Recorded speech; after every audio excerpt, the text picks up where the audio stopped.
आज मैं लेकर के आई हूँ कहानी का दूसरा भाग। अगर आपने इस कहानी के पहले भाग को नहीं सुना है तो उसका लिंक मैं डिस्क्रिप्शन बॉक्स में दे दूँगी। तो चलिए आगे की कहानी शुरू करते हैं। आस्था जो सबसे छुपकर शादी देख रही थी, अचानक किसी ने उसके मुंह पर हाथ रखा और उसे खींचकर वहाँ से ले गया। वह आस्था को एक रूम में लेकर आया और उसे धक्का देकर ज़मीन पर गिरा दिया। आस्था की कोहनी में चोट लग गई थी, पर उसने खुद के दर्द को जब्त किया और उस इंसान की तरफ देखा तो वह उसे देखकर डर से कांप गई। उसके सामने उसकी बुआ सास का देवर अजीत खड़ा था। आस्था का शरीर उसे देखकर डर से कांप रहा था, क्योंकि अजीत की नज़र आस्था पर अच्छी नहीं थी। उसने बहुत बार आस्था को गलत तरीके से छूने की कोशिश की थी। जब आस्था ने यह बात अपनी सास को बताई तो उन्होंने उल्टा उसे ही यह कहकर चुप करवा दिया कि ज़रूर तुमने ही अपनी अदाओं से उसे रिझाया होगा। उनका कहना था कि वह विधवा है, पति तो है नहीं, इसलिए अपनी ज़रूरतें पूरी करने के लिए उसने ही अजीत को रिझाया होगा। आस्था ने आगे कुछ नहीं कहा, क्योंकि उसे पता था कि उसकी सुनने वाला कोई नहीं है। उल्टा सब उस पर ही इल्ज़ाम लगाएंगे। पर तब से वह अजीत से दूर ही रहती। शादी में आने के बाद भी वह उसके सामने नहीं जाती थी, पर उसे नहीं पता था कि अजीत की नज़र तो शुरू से ही उस पर थी, जिस दिन से वह वहाँ आई थी। आस्था ने खुद को संभाला और उठकर खड़ी हो गई। अजीत उसकी तरफ बढ़ा और बोला, उस दिन तो तू बच गई, आज कैसे बचेगी? उसकी बात सुनकर आस्था और भी ज़्यादा डर गई। वह उसे देखकर हिम्मत करते हुए बोली, देखो मुझे जाने दो, वरना मैं शोर मचाऊंगी। उसकी बात सुनकर अजीत हंसा और बोला, तुम्हें लगता है कि तुम्हारी बात सुनकर कोई अंदर आएगा? सब लोग बाहर हैं, शादी देख रहे हैं, तुम्हारी आवाज़ किसी को भी सुनाई नहीं देगी। यह बोलकर वह आस्था की तरफ बढ़ने लगा। आस्था डर गई, वह पीछे हटने लगी, पर पीछे दीवार थी। उसने फिर हिम्मत की और अजीत को देखकर बोली, प्लीज मुझे जाने दो। अजीत उसके करीब आते हुए बोला, पहले जिस काम के लिए आया हूँ वह तो कर लूँ। यह बोलकर उसने आस्था का हाथ पकड़ लिया और अपने करीब खींचकर उसके साथ जबरदस्ती करने लगा। आस्था उससे छूटने की कोशिश कर रही थी, पर अजीत उस पर हावी था।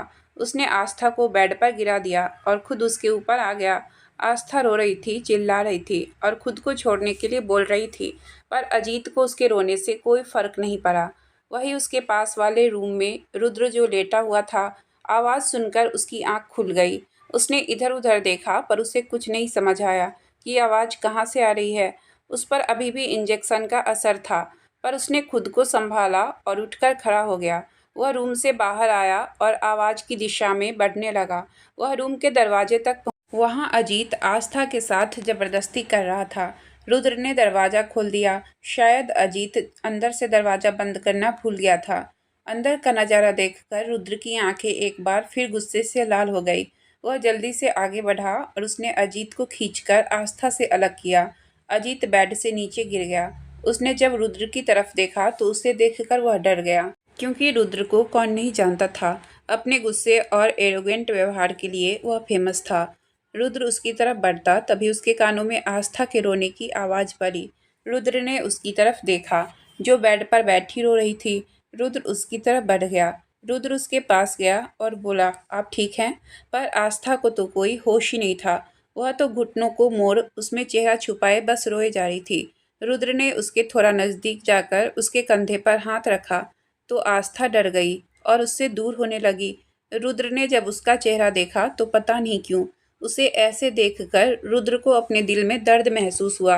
आंसुओं से भींगा हुआ चेहरा, लाल आंखें, गाल पर थप्पड़ का निशान जो अजीत ने उसे मारा था, उसे देखकर रुद्र को बेचैनी होने लगी। वह उसके पास बैठ गया और उसे शांत करवाते हुए बोला, देखिए शांत हो जाइए, कुछ नहीं हुआ है, सब ठीक है। पर आस्था रोए जा रही थी।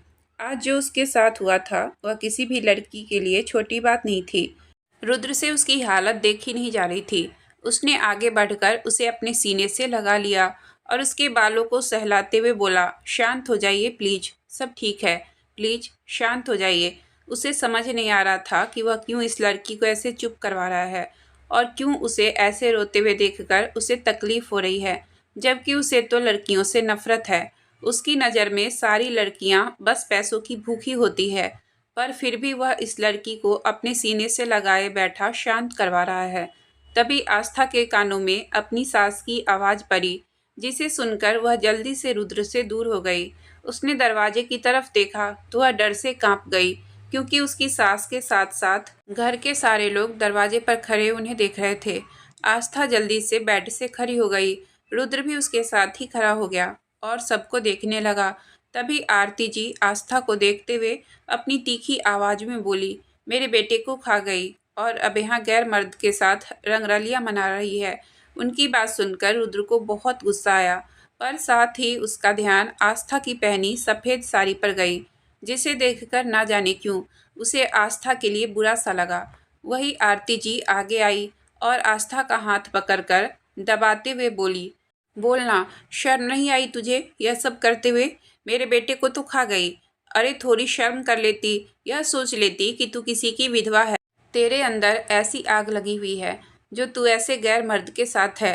यह बोलकर उन्होंने घिन भरी नज़रों से आस्था की तरफ देखा।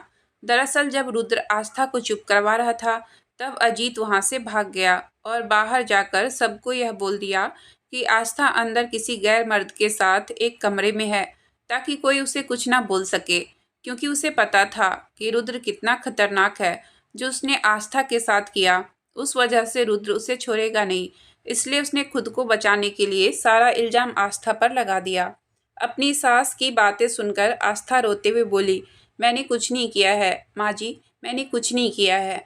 फिर उसने रोते हुए जो अजीत ने उसके साथ किया वह सारी बातें बता दी। उसकी बात सुनकर अनीता जी आगे आई और आस्था के गाल पर थप्पड़ मारते हुए बोली, बस बहुत हुआ। खुद की करतूत छुपाने के लिए अब तू मेरे देवर पर इल्ज़ाम लगाएगी?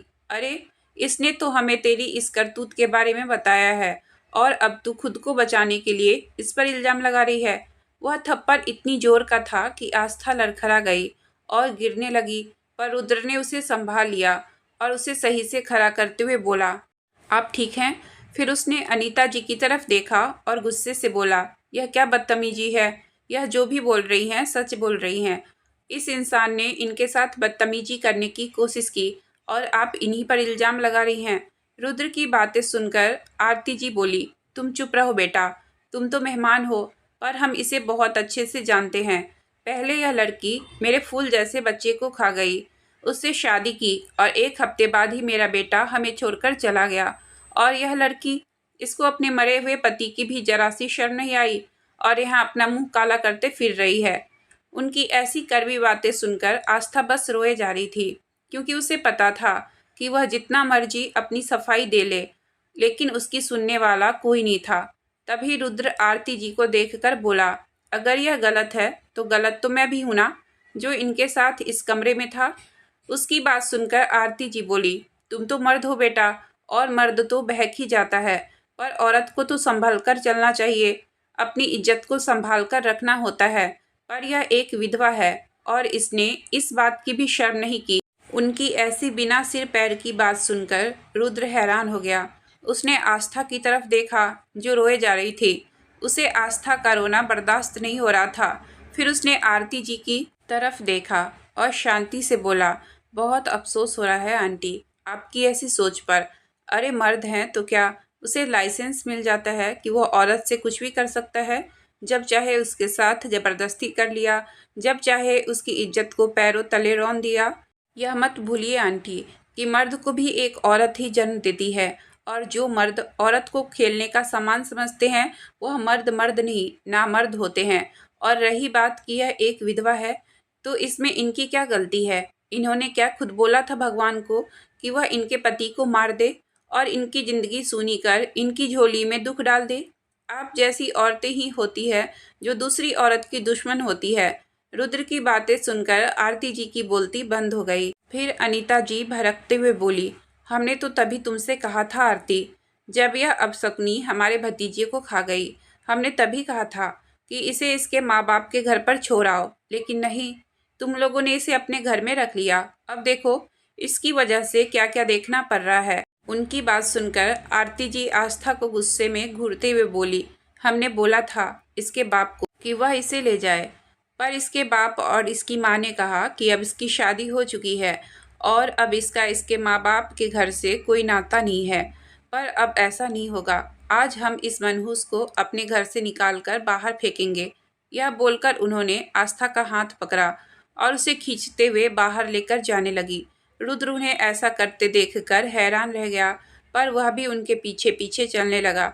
वही आस्था रोते हुए उन्हें छोड़ने के लिए बोल रही थी। तभी लक्ष्य अपनी माँ के सामने आया और बोला, माँ, हाथ छोड़िए भाभी का, आप इन्हें ऐसे घर से बाहर नहीं निकाल सकती।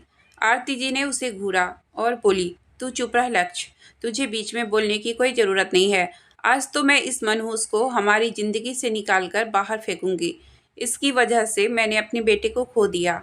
आज इसकी वजह से हमारे खानदान का नाम खराब हुआ। लक्ष्य, माँ, जो भी हुआ है इसमें भाभी की कोई गलती नहीं है। भाई का एक्सीडेंट हुआ था, इसमें भाभी का कोई दोष नहीं है। और आप क्या भाभी को जानती नहीं है? 2 साल हो गए हैं इन्हें हमारे साथ रहते हुए। क्या आज तक इन्होंने कभी कुछ ऐसा किया है जिससे हमारे परिवार की इज्जत पर जरा सी भी आँच आए? आरती जी लक्ष्य की बात सुनकर और भड़क गई। उन्हें उसका खुद के सामने बोलना और आस्था की साइड लेना अच्छा नहीं लगा। वह आस्था की तरफ मुड़ी और उसे घूरते हुए बोली, बहुत खुश होगी ना आज तू? पहले मेरे एक बेटे को खा गई और आज मेरा दूसरा बेटा तेरे लिए मुझसे लड़ रहा है। क्या जादू किया है तूने कि मेरा पति भी तेरी साइड लेता है और मेरा बेटा भी? अरे शर्म कर। और कितने मर्दों को अपने जाल में फंसाएगी? आज हमने तुझे अपनी आंखों से एक गैर मर्द की बाहों में देखा है। हम तुझे कभी माफ़ नहीं करेंगे। आज से तू हमारे घर में नहीं रहेगी। यह बोलकर वह फिर आस्था का हाथ पकड़कर उसे खींचते हुए घर से बाहर लेकर जाने लगी। आस्था बस रोते हुए खुद को छुड़ाते हुए एक ही बात बोल रही थी कि उसने कुछ नहीं किया है। पर आरती जी आज कुछ भी सुनने को तैयार नहीं थी। तभी रुद्र, जो यह सब देखकर गुस्से से भर चुका था, उसने गार्डन की तरफ देखा जहां अभी अभी शादी हुई थी। वह जल्दी से उस तरफ गया और वहां हवन कुंड के पास रखी थाली में से मुट्ठी में सिंदूर भरा सबके पास आ गया। कोई कुछ समझता उससे पहले ही उसने वह मुट्ठी भर सिंदूर आस्था की मांग में भर दिया। सब लोग जहाँ थे वहीं रुक गए। सबके चेहरे पर हैरानगी के भाव थे। आरती जी के हाथ से आस्था का हाथ छूट गया। जब उन्होंने उसकी मांग में सिंदूर देखा, वही आस्था भी भूत बनी खड़ी रुद्र की तरफ देख रही थी, जो अभी भी गुस्से में आरती जी की तरफ देख रहा था। वही प्रवीण, जो वही खड़े सब देख रहा था, वह भी यह देखकर हैरान रह गया कि उसका बॉस, जो लड़कियों से नफरत करता है, उसने आज एक लड़की की इज्जत, उसके मान सम्मान के लिए बिना सोचे समझे उससे शादी कर ली। पर वह खुश था अपने बॉस के लिए। रुद्र ने आस्था का हाथ पकड़कर अपने पास किया और आरती जी को देखकर बोला, आपको यह तकलीफ थी ना कि यह किसी मर्द के साथ एक कमरे में थी? तो लो, अब मैं कहता हूँ कि यह मेरे साथ एक कमरे में थी और एक पत्नी अपने पति के साथ एक कमरे में हो, इस बात से किसी को कोई परेशानी नहीं होनी चाहिए। सब लोग अभी भी भूत बने खड़े आस्था को देख रहे थे, जिसका पूरे सर से लेकर उसके माथे और नाक पर भी सिंदूर गिरा हुआ था, जो इस बात का गवाह था कि वह अब एक सुहागन है, रुद्र की सुहागन। रुद्र ने उसका हाथ पकड़ा और लेकर मंडप की तरफ बढ़ गया। आस्था तो बस उसके साथ खींचती चली जा रही थी। वह अभी भी हैरानी से रुद्र को देख रही थी। रुद्र उसे लेकर मंडप में आया और अग्नि कुंड के सामने बैठ गया। उसने पंडित जी की तरफ देखा और बोला, पंडित जी, मंत्र पढ़िए। उसके सख्त एक्सप्रेशन और कठोर आवाज़ सुनकर पंडित जी मंत्र पढ़ने लगे। उन्होंने जब कन्यादान के लिए लड़की के माँ बाप को आगे बुलाया तो आस्था की आंखों से आंसू बहने लगे। तभी रमेश जी आगे आए और रुद्र के सामने हाथ जोड़कर बोले, लाया तो इसे बहू बनाकर था, फिर बेटे के जाने के बाद सोचा कि इसे बेटी बनाकर रखूंगा, पर मेरे घर वालों ने तो इसे इंसान भी नहीं समझा और इसके साथ इतना बुरा किया, पर फिर भी यह हर जुल्म हंसकर सहती गई। पर आज मैं इसका बाप बनकर इसका कन्यादान करना चाहता हूँ, ताकि ऊपर जाकर अपने बेटे को मुंह दिखा सकूं। रुद्र ने हाँ में गर्दन हिलाई तो रमेश जी ने आस्था का कन्यादान किया। वही आस्था की आंखों से आंसू पानी की तरह बह रहे थे। पंडित जी ने उन्हें फेरों के लिए खड़े होने के लिए बोला तो रुद्र अपनी जगह से खड़ा हो गया, पर आस्था अभी भी वैसे ही बैठी हुई थी। रुद्र ने उसका हाथ पकड़कर खड़ा किया और उसके साथ फेरे लेने लगा। वही आरती जी और अनीता जी के साथ मीना आस्था को घूर घूर कर देख रही थी। मीना ने तो जब से रुद्र को देखा था, वह तब से उसे अपना बनाने के सपने देख रही थी, पर रुद्र ने आस्था के साथ शादी करके उसके सारे सपनों पर पानी फेर दिया था। रुद्र आस्था का हाथ पकड़कर पूरे फेरे लेता है। सिंदूर तो उसने पहले ही आस्था की मांग में डाल दिया था। अब वह रस्म के लिए थोड़ा सा सिंदूर आस्था की मांग में भरता है। फिर अपने गले में पहनी हुई चेन उतारकर मंगलसूत्र की जगह उसे आस्था के गले में पहना देता है। तभी पंडित जी बोलते हैं कि शादी संपन्न हुई, अभी से आप दोनों पति पत्नी हुए। यह सुनकर पता नहीं क्यों पर रुद्र के दिल को एक सुकून मिलता है। वही पंडित जी के मुंह से यह सुनकर आस्था अपनी आंखें बंद कर लेती है और उसकी आंखों से एक बार फिर आंसू बहने शुरू हो जाते हैं। रुद्र उसका हाथ पकड़कर उसे मंडप से लेकर नीचे आता है और आरती जी की तरफ देखकर बोलता है, आज के बाद अगर किसी ने भी रुद्र प्रताप सिंह की बीवी को कुछ भी बोलने की कोशिश की या किसी की वजह से भी इसे थोड़ी सी भी तकलीफ हुई तो यह रुद्र प्रताप उस इंसान का जीना दुश्वार कर देगा। यह बोलकर उसने एक नज़र आरती जी और अनीता जी की तरफ घूर कर देखा। उसकी बात सुनकर आरती जी और अनीता जी डर गई, पर फिर भी आरती जी आस्था को घूरते हुए बोली, तुझे क्या लगा मेरे बेटे को खाकर तू खुश रह पाएगी? कभी नहीं, तू कभी खुश नहीं रह पाएगी। तेरी जिंदगी में कभी कोई खुशियाँ नहीं आएगी, तू कभी खुश नहीं रह पाएगी। यह सब बोलते समय उनकी आंखों में आस्था के लिए बेहिसाब नफरत थी। उनकी बातें सुनकर आस्था डर गई। उसकी आंखों से आंसू लगातार बहे जा रहे थे। वह आरती जी की आंखों में अपने लिए नफरत साफ देख सकती थी। वह यही सोच रही थी कि उसकी क्या गलती है। बचपन में माँ छोड़कर चली गई। सौतेली माँ ने उसे कभी सीने से नहीं लगाया, यहाँ तक कि उसके खुद के बाप ने कभी प्यार से उसके साथ बात तक नहीं की। सोचा था कि शादी के बाद उसकी ज़िंदगी में खुशियाँ आएगी, पर वह भी मुमकिन ना हो पाया। उल्टा शादी के बाद तो उसके हिस्से में बस दुख दर्द ही आया। उसके सिर पर मनहूस होने का टैग लग गया। आज इतना सब होने के बाद भी उसकी सास उसे बद्दुआएं दे रही थी कि वह कभी खुश नहीं रह सकती। उनकी बात सुनकर रुद्र के साथ साथ लक्ष्य और रमेश जी को भी बहुत गुस्सा आया। लक्ष्य अपनी माँ के सामने आया और गुस्से में बोला, बस माँ, बहुत बोली आप, अब एक और शब्द नहीं। आज तक मैं कुछ नहीं बोला यह सोचकर कि शायद आपका व्यवहार भाभी के प्रति चेंज हो जाए, शायद आपको उनकी हालत पर तरस आ जाए, पर नहीं, आपने तो भाभी को अपनी बहू तो क्या इंसान तक नहीं समझा। अरे यह भी तो किसी की बेटी है, जैसे आपकी भी एक बेटी है, पर आपने तो बेशर्मी की हर हद पार कर दी। आपने हर उस गलती की सज़ा भाभी को दी जो इन्होंने कभी की ही नहीं। पर अब और नहीं, अब और मैं आपके मुंह से भाभी के लिए कुछ गलत नहीं सुनूंगा। यह बोलकर वह रुद्र की तरफ बढ़ा और अपना हाथ जोड़कर बोला, जानता हूँ कहने का हक तो नहीं है, क्योंकि मेरे खुद के परिवार ने भाभी के साथ बहुत गलत किया है और मैं कुछ नहीं कर पाया, पर फिर भी आपसे हाथ जोड़कर विनती करता हूँ कि मेरी भाभी का ख्याल रखना, इन्हें हर वह खुशी देना जिनकी यह हकदार है। आज तक इन्होंने अपनी ज़िंदगी में बहुत दर्द सहा है, पर आप हो सके तो इन्हें इनके हिस्से की खुशियाँ दे देना। रुद्र ने उसके हाथ पकड़कर नीचे किया और बोला, आई प्रॉमिस, इन्हें हर खुशी मिलेगी जिनकी यह हकदार है। तभी रमेश जी सामने आए और आस्था के सामने हाथ जोड़कर बोले, हो सके तो मुझे माफ़ कर देना बेटा, तेरा यह बाप तेरे लिए कुछ भी नहीं कर पाया। आस्था ने उनके हाथों को पकड़कर नीचे किया और रोते हुए बोली, ऐसा मत बोलिए पापा, आपने तो हमेशा मुझे एक बेटी की तरह प्यार दिया रमेश जी, पर फिर भी तेरे साथ हो रहे अन्याय को नहीं रोक पाया मैं।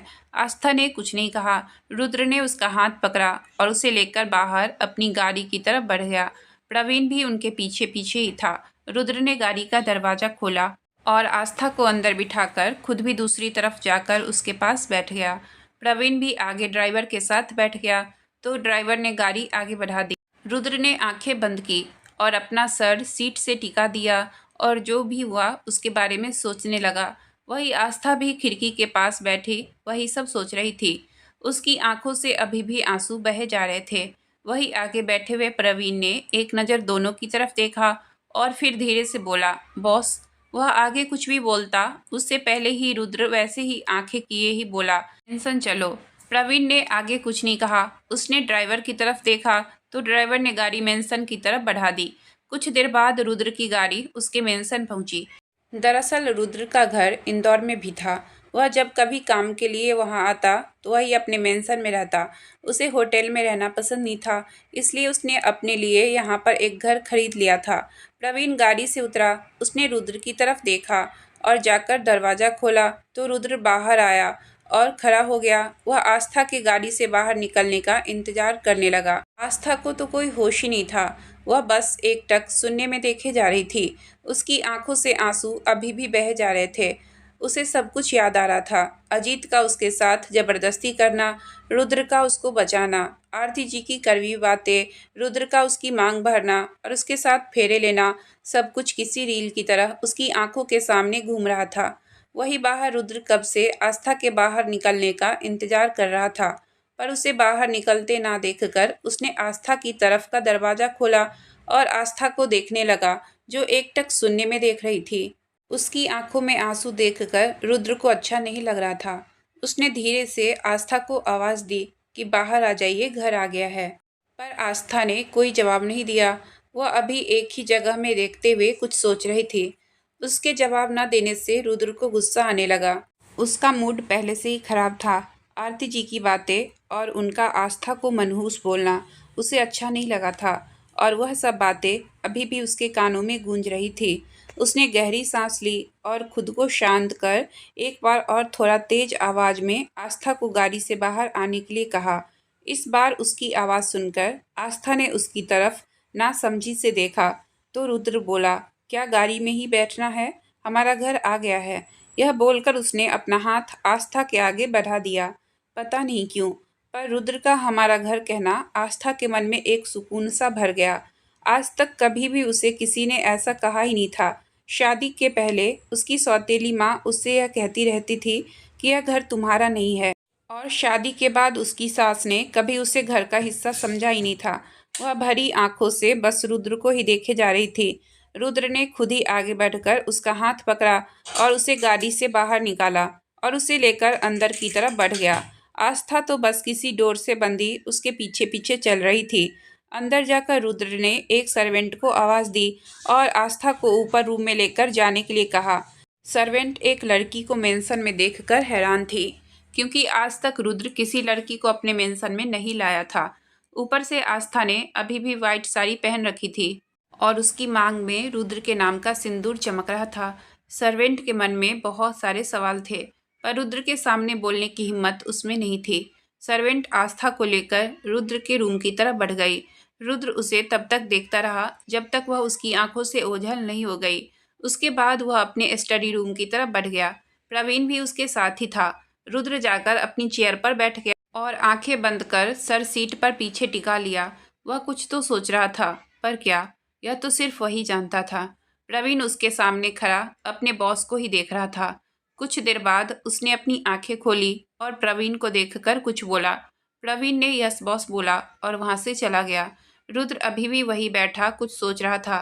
वही दूसरी तरफ रुद्र के रूम में सर्वेंट ने आस्था को वहां छोड़ा और खुद वहां से चली गई। सर्वेंट के जाने के बाद आस्था ने इधर उधर देखा तो रुद्र का रूम बहुत ही अच्छा था।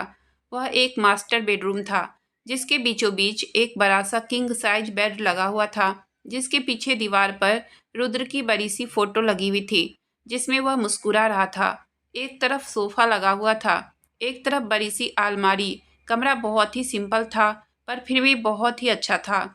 आस्था को समझ नहीं आ रहा था कि वह क्या करे। वह एक खिड़की के पास जाकर वही दीवार से टिककर जमीन पर बैठ गई, क्योंकि आरती जी के घर पर उसे बिस्तर पर बैठने की अनुमति नहीं थी।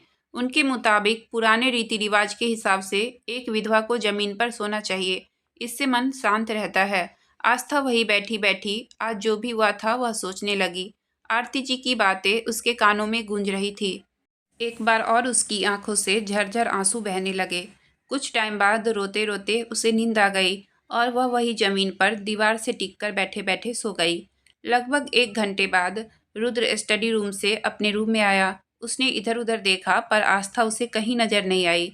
तभी उसकी नज़र खिड़की के पास जमीन पर दीवार से टिककर सोई आस्था पर गई। उसके कदम उस तरफ बढ़ गए। वह उसके पास जाकर घुटनों के बल उसके सामने बैठ गया और उसके चेहरे को गौर से देखने लगा। गोरा चेहरा, गहरी घनी पलकें, जिसने उसकी उन बड़ी बड़ी आंखों को ढक रखा था, गुलाबी पंखुड़ियों से होठ, बिना मेकअप के भी वह बहुत ही खूबसूरत लग रही थी। रुद्र यही सोच रहा था कि सादगी में भी कोई कैसे खूबसूरत लग सकता है। तभी उसकी नज़र आस्था की गालों पर गई, जहां आंसुओं के निशान थे, मतलब वह रो रही थी। रुद्र को उसे देखकर अच्छा नहीं लग रहा था। उसने अपना हाथ आगे बढ़ाया और उसके चेहरे को छूने लगा। पर फिर कुछ सोचकर उसने अपना हाथ पीछे खींच लिया। उसने उसे अपनी गोद में उठा लिया और धीरे से लाकर बेड पर लिटा दिया। पर तभी आस्था की नींद खुल गई। रुद्र जो उसे लिटाकर पीछे हो रहा था, उसे अपने इतने पास देखकर आस्था घबरा गई और खुद में सिमटने लगी। रुद्र ने उसे खुद से ऐसा करते देखा तो बोला, रिलैक्स, आप जमीन पर सो गई थी, तो मैं बस आपको बिस्तर पर लिटा रहा था। उसकी बात सुनकर आस्था ने देखा कि वह उस समय बेड पर लेटी हुई थी। यह देखकर वह जल्दी से बिस्तर से उठ गई और जमीन पर खड़ी हो गई। उसके चेहरे पर घबराहट साफ दिखाई दे रही थी। उसे वह दिन याद आने लगे जब ससुराल में वह एक बार बिस्तर पर लेट गई थी, क्योंकि जमीन पर बहुत ठंड थी। उस दिन आस्था की तबीयत भी खराब हो गई थी, पर जब आरती जी ने उसे बेड पर सोते हुए देखा तो उसका पैर पकड़कर खींचकर जमीन पर गिरा दिया और उसे बहुत बुरा भला कहा, और यहाँ तक कि वह 2 दिन तक उसे खाना भी नहीं दिया था। गिरने की वजह से आस्था की कमर में चोट लग गई थी। यह सब याद कर आस्था बहुत घबरा गई। उसे ऐसे घबराते देख रुद्र परेशान हो गया और उसके पास आते हुए बोला, क्या हुआ, आप ऐसे घबरा क्यों गई? देखिए, मैं कुछ नहीं कर रहा था, आप बस जमीन पर सो रही थी, तो मैंने आपको उठाकर बिस्तर पर लिटाया और कुछ नहीं। उसे लगा शायद आस्था उसको ऐसे अपने पास देखकर कुछ गलत समझकर घबरा रही है, इसलिए वह उसे सारी बात बता रहा था। वही आस्था ने उसकी बात सुनी तो बोली, मैं बिस्तर पर नहीं सो सकती। उसकी बात सुनकर रुद्र नासमझी से बोला, अगर आप मेरे साथ एक बिस्तर पर सोने से घबरा रही हैं तो आप बिस्तर पर सो जाइए, मैं सोफे पर सो जाऊंगा। उसकी बात सुनकर आस्था गर्दन झुकाकर बोली, मैं ना बिस्तर पर सो सकती हूँ ना बिस्तर पर बैठ सकती हूँ, मुझे इसकी इजाज़त नहीं है। उसकी बात सुनकर रुद्र कन्फ्यूजन से उसे देखने लगा और बोला, मैं समझा नहीं। आस्था, हम विधवाओं को यह इजाज़त नहीं है कि हम बिस्तर पर बैठे और सोए, हम जमीन पर ही चटाई बिछाकर सोते हैं। उसकी बात सुनकर रुद्र हैरान हो गया और बोला, यह आप क्या कह रही हैं? इतनी ठंड में आप जमीन पर सोती हैं? आस्था ने एक नज़र उसे देखा पर कुछ नहीं कहा और फिर गर्दन नीचे झुका ली। रुद्र कुछ पल उसे देखता रहा, फिर बोला, पर अभी आप विधवा नहीं हैं, सुहागन हैं और मेरी बीवी हैं, और मेरी बीवी ज़मीन पर बैठे या सोए यह मुझे मंजूर नहीं है, तो आइंदा आप मुझे ज़मीन पर बैठी नहीं दिखाई देनी चाहिए। अभी आप जाइए, फ्रेश हो जाइए, मैं खाना मंगवाता हूँ। यह बोलकर उसने अपना फ़ोन लिया और सर्वेंट को खाना रूम में लेकर आने के लिए कहा। फ़ोन रखकर वह पीछे पलटा तो आस्था अभी भी वही खड़ी थी। रुद्र ने अभी भी उसे वही खड़े हुए देखा तो उसके पास जाकर बोला, क्या हुआ, आप गई नहीं? आस्था गर्दन झुकाए ही धीरे से बोली, मेरे कपड़े मेरे पास नहीं है। रुद्र ने एक पल उसे देखा और फिर अपनी अलमारी की तरफ बढ़ गया। उसने अपनी एक टी शर्ट और लोअर निकाला और आस्था के पास जाकर उसे देते हुए बोला, फिलहाल आप यह पहन लीजिए। आप जैसे कपड़े पहनती हैं, आपके लिए वैसे कपड़े कल आ जाएंगे, पर आज रात के लिए यह पहन लीजिए। आस्था ने उन कपड़ों को देखा और बोली, हम ऐसे कपड़े नहीं पहनते। रुद्र, जानता हूँ, पर फिलहाल यहाँ आपके पहनने के लिए कपड़े नहीं है, तो आज रात के लिए आप यही पहन लीजिए। आस्था ने उसे देखा और धीरे से बोली, हम यही पहने रहते हैं। यह बोलकर वह वॉशरूम की तरफ जाने लगी तो रुद्र ने उसका हाथ पकड़कर उसमें कपड़े रखते हुए बोला, आज रात की बात है, कल आपके कपड़े आपको मिल जाएंगे, अब जाइए, जल्दी से फ्रेश हो जाइए। यह बोलकर उसने उसका हाथ छोड़ दिया। आस्था ने कुछ पल उन कपड़ों को देखा और फिर वॉशरूम की तरफ चली गई। रुद्र ने भी अलमारी से अपने नाइट वेयर निकाले और दूसरे रूम में चला गया चेंज करने। रुद्र कपड़े चेंज कर रूम में आ गया, पर आस्था अभी भी वॉशरूम में ही थी। सर्वेंट खाना रखकर चला गया था। रुद्र वही सोफे पर बैठ गया और आस्था का इंतजार करने लगा। उसे खुद समझ नहीं आ रहा था कि वह क्यों उसका इंतजार कर रहा है, क्यों उसके साथ वह इतना जुड़ रहा है, जबकि वह लड़कियों से नफरत करता था। पर आस्था के मासूम चेहरे को देखते ही वह उसमें खोने लगता है। उसका रोना रुद्र को तकलीफ देता है। वह यही सब सोच रहा था जब वॉशरूम का दरवाज़ा खुला। उसने वॉशरूम की तरफ देखा तो आस्था सर झुकाकर खड़ी अपनी शर्ट को कंधों से संभालने की कोशिश कर रही थी। रुद्र के कपड़े उसे इतने बड़े हो रहे थे कि उसने लोअर को पाँव से फोल्ड किया हुआ था और टी शर्ट तो उसके कंधों से बार बार नीचे गिर रही थी, जिसे वह बार बार उठा रही थी। वह उन कपड़ों में एक क्यूट सी बच्ची लग रही थी। उसे देखकर रुद्र के चेहरे पर प्यारी सी मुस्कान आ गई, जिसे उसने जल्दी से छुपा लिया। वह आस्था को देख रहा था, जो अभी भी सर झुकाकर वही खड़ी थी। रुद्र ने गहरी सांस ली और उठकर उसकी तरफ बढ़ गया। उसे खुद के पास आते देखकर आस्था खुद में सिमटने लगी। रुद्र उसके सामने जाकर खड़ा हो गया, पर वह अभी भी नीचे देख रही थी। रुद्र ने गहरी सांस ली और उसका हाथ पकड़कर उसे सोफे की तरफ लाते हुए बोला, चलिए खाना खा लीजिए, ठंडा हो रहा है। यह बोलकर वह आस्था को लेकर सोफे के पास आया और उसे सोफे पर बिठा दिया और खुद उसके पास थोड़ी दूरी पर बैठ गया, क्योंकि उसे पता था कि वह अभी उसके साथ कंफर्टेबल नहीं है। वह खुद भी अभी उतना कंफर्टेबल नहीं था। रुद्र ने 2 प्लेट में खाना निकाला और 1 प्लेट आस्था की तरफ बढ़ा दी। आस्था ने एक नज़र खाने की तरफ देखा और फिर रुद्र की तरफ देखने लगी। रुद्र ने उसे खाने का इशारा किया तो उसने प्लेट पकड़ ली। रुद्र ने दूसरी प्लेट ली और खाना खाने लगा। कुछ देर बाद उसने आस्था की तरफ देखा तो वह वैसे ही प्लेट पकड़े खाने को देख रही थी।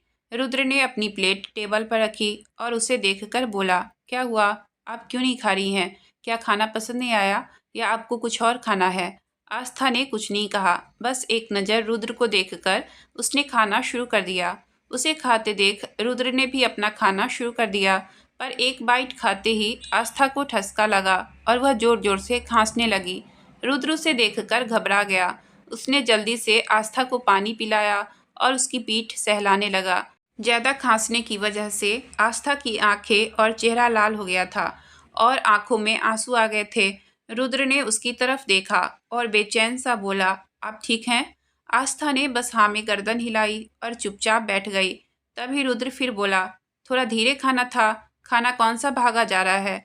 उसकी बात सुनकर आस्था गर्दन झुकाए धीरे से बोली, धीरे ही खा रहे थे हम, पर एकदम मिर्ची गले को लग गई। उसकी इतनी प्यारी और मीठी आवाज़ सुनकर रुद्र उसमें खो सा गया। फिर उसकी बात सुनकर थोड़ा हैरानी से बोला, पर खाने में मिर्ची तो ज़्यादा है नहीं, क्योंकि रुद्र को ज़्यादा स्पाइसी खाना पसंद नहीं था।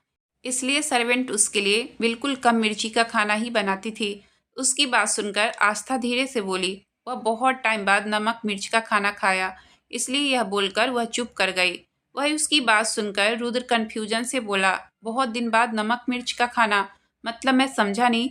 उसकी बात सुनकर आस्था ने उसकी तरफ एक नज़र देखा और फिर गर्दन झुकाकर बोली, वह माँ जी कहती थी कि एक विधवा को बिना नमक मिर्ची वाला खाना खाना चाहिए, मन शांत रहता है और कोई बुरे ख्याल मन में नहीं आते। उसकी बात सुनकर रुद्र बिल्कुल हैरान रह गया और सोचने लगा कि कोई बिना नमक और मिर्च का खाना कैसे खा सकता है। वह भी कम मिर्च का खाना खाता था, पर नमक तो जरूर डलवाता था। बिना नमक के खाने का स्वाद ही क्या आएगा। धीरे धीरे उसे आरती जी पर गुस्सा आने लगा और वह सोचने लगा कि कोई किस हद तक किसी से नफरत कर सकता है कि उसे ऐसे फालतू के रीति रिवाज मानने पर मजबूर कर दे। उसने खुद को संभाला और गहरी सांस लेकर आस्था के पास आकर उसका चेहरा हाथों में भरकर अपनी तरफ किया और उसकी आंखों में देखकर बोला, आज से आपको कभी भी ऐसी कोई चीज़ करने की कोई ज़रूरत नहीं है। आप जैसे रहना चाहती हैं वैसे रहिए, जो पहनना है वह पहनिए और जो खाना है आप खा सकती हैं।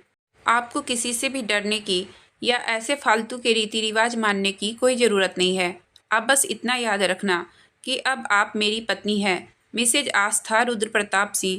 भले ही हमारी शादी कैसे भी किसी भी हालातों में हुई हो, पर आपकी मांग में यह चमकता सिंदूर इस बात का गवाह है कि आप अब एक सुहागन हैं। और यह बोलकर उसने प्यार से आस्था का माथा चूम लिया, जिनके एहसास से उसकी आंखें बंद हो गई। रुद्र ने उसे अपने सीने से लगा लिया। उसके सीने से लगाते ही आस्था की आंखों से आंसू बहने लगे और धीरे धीरे सिसकियां लेकर रोने लगी। उसके रोने की आवाज़ सुनकर रुद्र घबरा गया और उसे खुद से अलग करने लगा, पर आस्था ने उसकी कमर को बहुत टाइट पकड़ लिया, जिससे रुद्र उसे खुद से अलग नहीं कर पाया। वह बस उसके बालों को सहलाने लगा और उसे शांत करवाने की कोशिश करने लगा। वही आस्था को देखकर ऐसा लग रहा था कि जैसे वह इतने टाइम का सारा दर्द आज एक ही बार में निकाल देना चाहती हो। वह बस रोए ही जा रही थी। उसे इतना रोते हुए देखकर रुद्र परेशान हो गया। उससे आस्था का रोना बर्दाश्त नहीं हो रहा था, पर फिर भी उसने उसे शांत नहीं करवाया, क्योंकि वह चाहता था कि उसके दिल का सारा दर्द बाहर निकल आए। कुछ टाइम बाद रुद्र को महसूस हुआ कि आस्था कोई हलचल नहीं कर रही है, तो उसने झुककर आस्था के चेहरे की तरफ देखा तो वह सो चुकी थी। रुद्र उसके चेहरे को एकटक देखने लगा, रोने से लाल हुआ चेहरा जिसमें वह और भी प्यारी लग रही थी। उसने आस्था को गोद में उठाया और ले जाकर धीरे से बेड पर लिटा दिया और ब्लैंकेट से कवर कर दिया। कुछ देर उसने उसके चेहरे को प्यार से निहारा और फिर सर्वेंट को फ़ोन कर बर्तन लेकर जाने के लिए कहा। सर्वेंट बर्तन लेकर चली गई तो रुद्र भी सोफे पर आकर सो गया। वह नहीं चाहता था कि आस्था उसके पास सोने से अनकंफर्टेबल हो, इसलिए उसने सोफे पर सोना ही बेहतर समझा। अगली सुबह रुद्र की आंख खुली तो उसने देखा कि आस्था उसकी बाहों में सिमटी उसके सीने पर सर रखकर सुकून से सो रही थी। उसे ऐसे देखकर रुद्र के चेहरे पर एक प्यारी सी मुस्कान आ गई। तभी उसे रात की बात याद आने लगी। जब वह सोफे पर सो रहा था तभी उसे किसी के रोने की आवाज़ सुनाई दी, जिसे सुनकर उसकी नींद खुल गई और वह इधर उधर देखने लगा। तभी उसकी नज़र बेड पर सो रही आस्था पर गई, जो नींद में ही रो रही थी। रुद्र भागकर उसके पास गया और उसे बेड पर बैठाकर उसके बालों को सहलाने लगा, पर आस्था का रोना बंद नहीं हो रहा था। वह रोते हुए नींद में ही बरबरा रही थी कि मुझे छोड़ दो, मुझे छोड़ दो, बस यही बात बोले जा रही थी। रुद्र से उसे ऐसे देखा नहीं गया और उसने खींचकर आस्था को अपने सीने से लगा लिया और उसके बालों को सहलाते हुए उसे शांत करवाने लगा। आस्था ने भी उसे कसकर पकड़ लिया और खुद को उसके सीने में छुपाने लगी। रुद्र बस प्यार से उसके बालों और उसके पीठ को सहला रहा था। कुछ देर बाद आस्था शांत हो गई और रुद्र की बाहों में सो गई। रुद्र ने उसे देखा और खुद से अलग कर बिस्तर पर लिटाने लगा, पर आस्था ने उसे बहुत टाइट पकड़ा हुआ था। रुद्र चाहता तो जबरदस्ती उसे खुद से अलग कर सकता था, पर ऐसा करने से उसकी नींद खुल जाती। इसलिए रुद्र ऐसे ही उसे अपनी बाहों में लेकर बिस्तर पर लेट गया। रुद्र ने उसके चेहरे को देखा जो आंसुओं से भींगा हुआ था। उसने उसके आंसुओं को साफ किया और उसके माथे को चूमकर बोला, मैं वादा करता हूँ कि आज के बाद आपकी आंखों में कभी आंसू नहीं आने दूंगा। मुझे नहीं पता यह क्या है और कैसा एहसास है, पर आपको अपने पास महसूस करके मुझे सुकून मिलता है। जो सुकून के लिए मैं तरसता था वह आपको खुद के पास महसूस कर मिल रहा है, पर आपके यह आंसू मुझे तकलीफ देते हैं। एक ही दिन में आप मेरे दिल में बस चुकी हैं। अब आपको मुझसे कोई अलग नहीं कर सकता है। मैं कभी आपको खुद से दूर नहीं जाने दूंगा, चाहे कुछ भी हो जाए। यह बोलकर उसने एक बार और आस्था का माथा चूमा और उसे अपनी बाहों में भरकर आंखें बंद कर ली। कुछ देर बाद उसे भी नींद आ गई। रुद्र यही सब सोच रहा था जब उसने देखा कि आस्था अपनी आंखें खोल रही थी। यह देखकर रुद्र ने अपनी आंखें बंद कर ली। वह डर गया था कि कहीं आस्था उसे खुद के पास देखकर गलत ना समझ ले। रुद्र की धड़कनें बहुत तेजी से धड़क रही थी। इतना बड़ा बिजनेसमैन एक लड़की से घबरा रहा था जो खुद उसकी बीवी थी। यह बात सोचकर वह खुद हैरान था। वही आस्था ने अपनी आंखें खोली और खुद को रुद्र की बाहों में पाकर वह घबरा गई और जल्दी से उससे दूर हट गई। तभी दिमाग में रात की बातें याद आने लगी कि कैसे वह रुद्र के सीने से लगे रो रही थी और शायद फिर रोते रोते उसकी बाहों में ही सो गई। फिर रात को रुद्र का उसे नींद में रोते हुए देखना और संभालना याद कर उसकी आंखें एक बार और नम हो गई। उसने रुद्र की तरफ देखा तो उसे लगा कि शायद वह गहरी नींद में सो रहा है, पर उसे क्या पता था कि उसका पति, जो दुनिया का नंबर 1 बिजनेसमैन है, वह अपनी पत्नी से ही घबराकर सोने का नाटक कर रहा है। आस्था उसे देखकर उठकर वॉशरूम में चली गई। वॉशरूम का दरवाजा बंद होने की आवाज़ सुनकर रुद्र ने अपनी आंखें खोली और उठकर बैठ गया। उसने अपने सीने पर हाथ रखा और गहरी सांस लेते हुए बोला, बच गया। पर एक मिनट, मैं इतना क्यों घबरा रहा हूँ? मैंने कौन सा कुछ गलत किया है? वह रात को नींद में डर रही थी और रो रही थी, इसलिए मैं तो बस उन्हें संभाल रहा था। और फिर वह खुद ही थी जिन्होंने मुझे पकड़ लिया था और खुद से दूर नहीं होने दिया। और वैसे भी अब वह मेरी पत्नी है, तो अपनी पत्नी के साथ एक बिस्तर पर सोने में क्या गलत है? पर अगर वह गलत समझ लेती तो? ऐसे कैसे समझ लेती? मैं कौन सा उनके साथ कुछ गलत कर रहा था? इस समय वह खुद ही खुद से सवाल कर रहा था और खुद ही जवाब दे रहा था। उसने एक नज़र वॉशरूम के दरवाजे की तरफ देखा और फिर उठकर कपड़े लेकर दूसरे रूम में चला गया। कुछ टाइम बाद वह रेडी होकर रूम में आया तो देखा कि आस्था अभी भी उसके कपड़ों में ही बेड के पास नीचे ज़मीन पर बैठी हुई थी। रुद्र जल्दी से उसके पास गया और उसे उठाकर बेड पर बिठाते हुए बोला, आप नीचे क्यों बैठ रही हैं? मैंने आपको रात को ही कहा था कि आप अब कभी भी नीचे नहीं बैठेंगी। आस्था ने कुछ नहीं कहा, बस हाँ में गर्दन हिला दी। रुद्र ने गहरी सांस ली और उसके चेहरे को हाथों में भरकर उसकी आंखों में देखते हुए बोला, देखिए, मैं जानता हूँ कि सब कुछ भूलना इतना आसान नहीं है, पर आप कोशिश तो कर सकती हैं ना। मैं यह नहीं कह रहा हूँ कि आप एकदम इस रिश्ते को अपना लो, क्योंकि यह मेरे लिए भी पॉसिबल नहीं है। पर हम दोनों मिलकर एक बार अगर कोशिश करें तो इस रिश्ते को खूबसूरत बना सकते हैं, और इस रिश्ते की शुरुआत हम दोस्ती से करेंगे। क्या आप मेरी दोस्त बनेंगी? यह बोलकर उसने अपना हाथ आस्था के आगे कर दिया। वह उसकी बातें सुनकर और अपनापन देखकर आस्था की आंखें भर आई। वह नम आंखों से उसकी तरफ देखने लगी। रुद्र ने उसकी नम आंखें देखी तो अपना हाथ पीछे खींचते हुए बोला, दोस्ती नहीं करनी है तो कोई बात नहीं, पर आप रोइए मत। यह बोलकर वह उठकर जाने लगा तो आस्था ने उसका हाथ पकड़ लिया। रुद्र ने उसकी तरफ देखा तो वह नम आंखों से उसकी तरफ देखते हुए बोली, हम इसलिए नहीं रो रहे हैं कि हमें आपसे दोस्ती नहीं करनी है। हम बस इसलिए रो रहे हैं कि आज तक किसी ने हमसे ऐसे प्यार से बात नहीं की थी। बस सबने हमें कोसा और ताने ही दिए हैं और यही कहा कि हम मनहूस हैं। रुद्र जल्दी से उसके पास बैठा और उसका चेहरा हाथों में भरकर बोला, ऐसा नहीं है।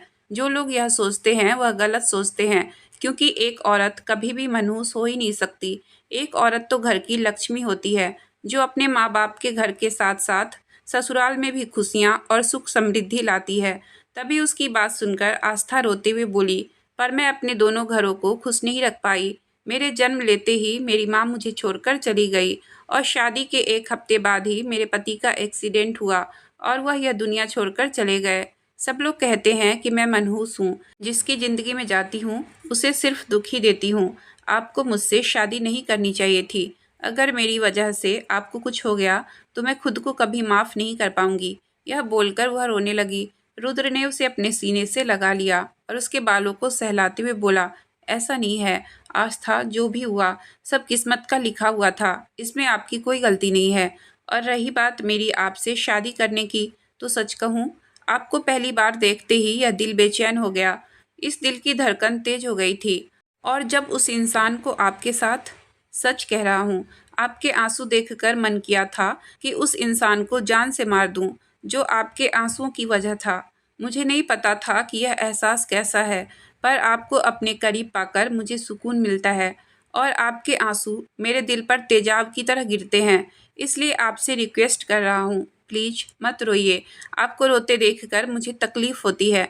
उसकी बात सुनकर आस्था उसकी तरफ देखने लगी तो रुद्र ने उसके आंसू साफ किए और प्यार से उसका माथा चूम लिया। फिर वह माहौल को हल्का करने के लिए बोला, और अगर आप रोएं तो आपका यह दोस्त आपसे गुस्सा हो जाएगा। यह बोलकर उसने मुंह बना लिया। उसे ऐसे देखकर आस्था धीरे से मुस्कुरा दी। वही उसे मुस्कुराते देखकर रुद्र भी मुस्कुरा दिया। रुद्र को खुद पता नहीं था कि हमेशा अपने गुस्से और एरोगेंट व्यवहार के लिए जानने वाला रुद्र आज एक लड़की के लिए कैसे बच्चों जैसे मुंह बना रहा था। जो इंसान कभी मुस्कुराता नहीं था, आज वह इंसान मुस्कुरा रहा था, सिर्फ अपनी पत्नी के लिए, जो कल ही उसकी ज़िंदगी में आई थी, जिसे कल ही उसने देखा था। अगर इस समय प्रवीण अपने खड़ूस बॉस को मुस्कुराते हुए देखता तो पक्का सदमे से बेहोश हो जाता। फिर रुद्र ने प्यार से आस्था के माथे पर हाथ फेरा और बोला, अब आप रेस्ट कीजिए और कुछ देर बाद सर्वेंट आपके कपड़े और नाश्ता लेकर आएगी। फ्रेश होकर चेंज कर लेना। शाम को हम मुंबई के लिए निकलेंगे। आस्था, मुंबई? रुद्र, मुंबई वहाँ मेरा घर है और अब आपका भी। यहाँ मैं कभी कभी आता हूँ, जब कंपनी में मेरी ज़रूरत हो तब। आस्था ने हाँ में गर्दन हिलाई तो रुद्र फिर बोला, अब मैं चलता हूँ, कुछ काम है। आप नाश्ता कर लेना और हाँ, रोना नहीं। आस्था ने हाँ में गर्दन हिलाई तो उसका माथा चूमकर रुद्र वहाँ से चला गया। आज की कहानी मैं यहीं तक रहने देती हूँ। इससे आगे की कहानी मैं कल लेकर आऊँगी। अगर आपको कहानी अच्छी लगी हो तो प्लीज़ वीडियो को लाइक और चैनल को सब्सक्राइब करें। आपका बहुत बहुत धन्यवाद।